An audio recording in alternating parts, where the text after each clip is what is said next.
Sir ನಮಸ್ಕಾರ. ನಮಸ್ಕಾರ, ಕೂತ್ಕೊಳ್ಳಿ. ಏನಾಗಬೇಕಿತ್ತು? ಸರ್, ಇವನು ನನ್ನ ಫ್ರೆಂಡ್ ನರಸಿಂಹ ಅಂತ ಪೊಲೀಸ್ ಎಕ್ಸಾಮಲ್ಲಿ ಒಂದೇ ಒಂದು ಸಬ್ಜೆಕ್ಟ್ ಫೇಲ್ ಆಗಿಬಿಟ್ಟಿದ್ದಾನೆ. ಅದಕ್ಕೆ ನಾನೇನು ಮಾಡಲಿ? ಸರ್, ಹೇಗಾದರೂ ಮಾಡಿ ಪಾಸ್ ಆಗಿದ್ದಾನೆ ಅನ್ನೋ ಒಂದೇ ಒಂದು ಸರ್ಟಿಫಿಕೇಟ್ ಮಾಡಿಸ್ಕೊಡಿ ಸರ್. ಏನು ಅನ್ಕೊಂಡಿದ್ದೀರ ನನ್ನ? ಅದೆಲ್ಲ ಎಷ್ಟು ಕಷ್ಟ ಅಂತ ಗೊತ್ತಾ? ಸರ್, ನಿಮ್ಮ ಕೈಯಲ್ಲಿ ನಮ್ಮ ನರಸಿಂಹನ ಭವಿಷ್ಯನೇ ಅಡಗಿದೆ ಸರ್. ಪೊಲೀಸ್ ಆಗಬೇಕು ಅಂತ ಇವ್ರ ಮನೆಯವ್ರ ಕನಸು. ಪಾಪ ಇವನು ಹಗಲು ರಾತ್ರಿ ಕಷ್ಟಪಟ್ಟು ಓದಿದ್ದ ಸರ್. ಆದರೆ ಯಾಕೋ ಇವನು ಹಣೆ ಬರಾನೇ ಸರಿ ಇಲ್ಲ, ಫೇಲ್ ಆಗೋಗ್ಬಿಟ್ಟಿದ್ದಾನೆ. ಒಂದೇ ಒಂದು ಸಬ್ಜೆಕ್ಟು ಸರ್, ಪಾಸ್ ಮಾಡಿಸ್ಕೊಟ್ಬಿಡಿ ಸರ್. ಹಾಂ, ದುಡ್ಡು ಎಷ್ಟು ಖರ್ಚಾದರೂ ಪರವಾಗಿಲ್ಲ, ಹೇಗಾದರೂ ಮಾಡಿ ಅರೇಂಜ್ ಮಾಡ್ಬಿಟ್ಟು ಕೊಟ್ಬಿಡ್ತೀವಿ ಸರ್. ಪ್ಲೀಸ್ ಸರ್, ನಿಮ್ಮ ಕೈ ಮುಗಿತೀನಿ. ವಿಷಯ ಹೊರಗೆ ಗೊತ್ತಾಗಬಾರ್ದು, ಇದಕ್ಕೆ ತುಂಬ ಖರ್ಚಾಗುತ್ತೆ. ಎಷ್ಟಾಗುತ್ತೆ ಸರ್? ಅದೆಲ್ಲ ಚೆಕ್ ಮಾಡಿಬಿಟ್ಟು ಆಮೇಲೆ ಫೋನ್ ಮಾಡಿ ಹೇಳ್ತೀನಿ. ಸರಿ ಸರ್. ನಿಮ್ಮ ಫೋನ್ ನಂಬರ್ ಹೇಳಿ. ಹಾಂ ಸರ್, 954. ಸರಿ, ನೀವು ಹೋಗಿ, ಕಾಲ್ ಮಾಡ್ತೀನಿ. ಆಗಲಿ ಸರ್. ಸರಿ ಸರ್.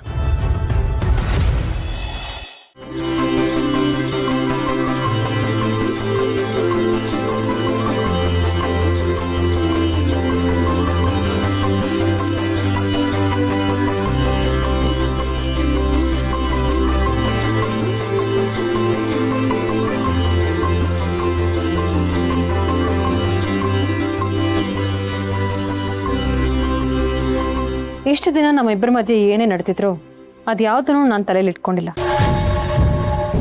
ಯಾಕೆಂದರೆ ನೀನು ನನ್ನ ಥರ ಈ ಮನೆ ಸೊಸೆ, ನಿನಗೂ ನನ್ನಷ್ಟೇ ಸ್ಥಾನ ಈ ಮನೇಲಿ ಸಿಗಬೇಕು ಅನ್ನೋದೇ ನನ್ನ ಆಸೆ. ಎಲ್ಲದಕ್ಕಿಂತ ಮುಖ್ಯವಾಗಿ ನೀನು ಚಿರು ಖುಷಿಯಾಗಿರ್ಬೇಕು. ಅದಕ್ಕೆ ಇವತ್ತು ನಿನ್ನ ಕತ್ತಲ್ಲಿರೋ ಅರ್ಶಿನ ದಾರನ ತೆಗೆಸಿ ಈ ಮಂಗಳಸೂತ್ರನ ಕಟ್ಸೋಣ ಅಂತ ಅಂದ್ಕೊಂಡಿದ್ದೇನೆ. Thank you so much. ನನಗೂ ನಿಮ್ಮ ಮೇಲೆ ಏನು ಮನಸ್ತಾಪ ಇಲ್ಲ. ನಾನು ಈ ಮನೆ ಸೊಸೆ ಆಗಬೇಕು ಅಂತ ನೀವೇ ಮೊದಲು ಆಫರ್ ಮಾಡಿದ್ದು. ಅಂಥದ್ರಲ್ಲಿ ನಾನು ಯಾಕೆ ನಿಮ್ಮ ವಿರುದ್ಧ ಕೆಲಸ ಮಾಡಲಿ? ಮತ್ತೆ ಸೌಂದರ್ಯನ ವಿರುದ್ಧ ಜಾಜಿನೇ ಕಮ್ಮ ನಿಲ್ಲಿಸಿದೆ ಎಲೆಕ್ಷನ್ನಲ್ಲಿ. ಚಿಕ್ಕಮ್ಮವ, ಮುಗ್ದಿರೋ ಕಥೆನ ಈಗ ಯಾಕೆ ತೆಗಿತಾ ಇದ್ದೀರಾ? ಅದ್ರ ಬಗ್ಗೆ ನಾನೇ ತಲೆ ಕೆಡ್ಸ್ಕೊಂಡಿಲ್ಲ. ಹೌದಾ? ತೆಗಿಯಲ್ಲ ಮೇಡಮ್ಮ. ಚಿಕ್ಕತ್ತೆ ಚಿರು ಎಲ್ಲಿ? ಕರೆದಿದ್ದೀನಮ್ಮ, ಬರ್ತಾನೆ. ದಿಶಂಗೆ ಇದನ್ನ ಕಟ್ಟಬೇಕು ಅಂತ ಅವ್ನಿಗೆ ಹೇಳಿದ್ದೀರಾ? ನಾನೇನು ಹೇಳಿಲ್ಲಮ್ಮ. ಚಿರು ಬರ್ತೀಯಾನೆ, ನೀನು ಹೇಳ್ಬಿಟ್ಟು. ಏನೋ ಬರ ಕೇಳಿದ್ರಂತೆ? ಹಾ ಚಿರು, ನೀನು ದಿಶಾ ಮದುವೆ ಆಗಿ ಸುಮಾರು ದಿನಗಳೇ ಆಯ್ತು. ಅವಳ ಕತ್ತಲ್ಲಿ ಇನ್ನೂ ಅರ್ಶಿನ ತಾರನೇ ಇದೆ. ಇವತ್ತು ಒಳ್ಳೆ ದಿನ ಅಂತ ಹೇಳಿದ್ರು, ಅದಕ್ಕೆ ಆ ಅರ್ಶಿನ ತಾರನ್ನ ತೆಗೆದು ಮಂಗಳಸೂತ್ರ ಕಟ್ಟಬೇಕು. ಇವತ್ತೇ ಒಳ್ಳೆ ದಿನ ಅಲ್ಲ? ಈ ಶುಭ ಕಾರ್ಯ ಇವತ್ತೇ ನಡೀಲಿ. ತಗೋ, ಈ ಮಂಗಳಸೂತ್ರನ ದಿಶಂಗೆ ಎಲ್ರೂ ಮುಂದೆ ನೀನೇ ಕಟ್ಟ.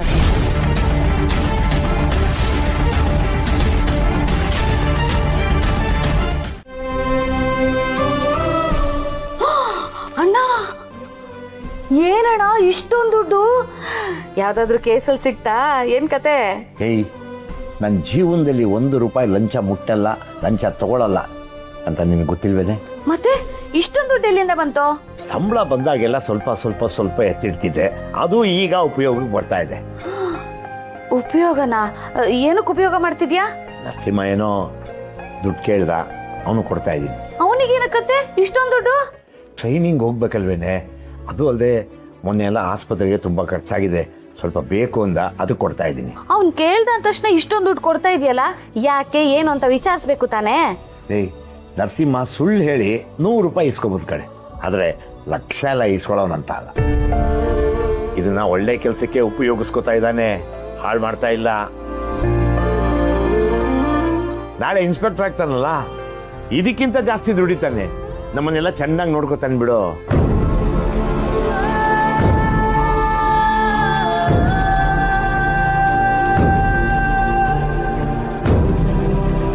ನರಸಿಂಹ ಇಲ್ಲೇ ಇದೆಯಾ ಸರ್? ಈ NOCಗೆ ಒಂದು ಸೈನ್ ಮಾಡಿಕೊಡಿ ಸರ್. ಏನೋ ನನ್ನ ಮಗ ಇನ್ಸ್ಪೆಕ್ಟರ್ ಆಗಬೇಕು ಅಂತ ತುಂಬ ಕನಸು ಕಾಣ್ತಿದ್ದಾರೆ ಸರ್.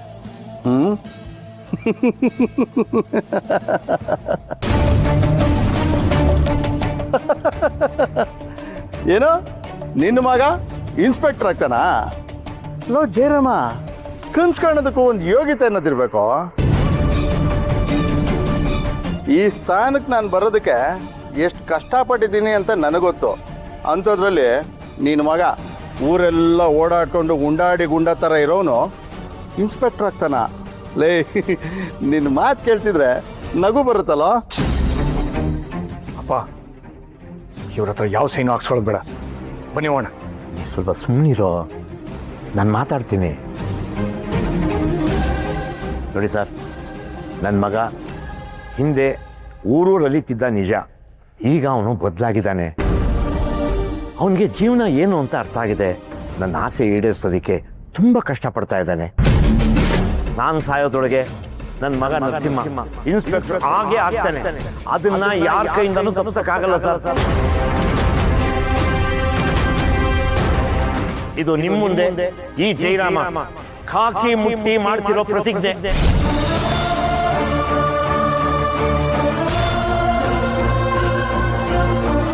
ಓಯ್, ಏನದು ನೋಡ್ತಿದ್ಯಾ? ಇಸ್ಕೋ.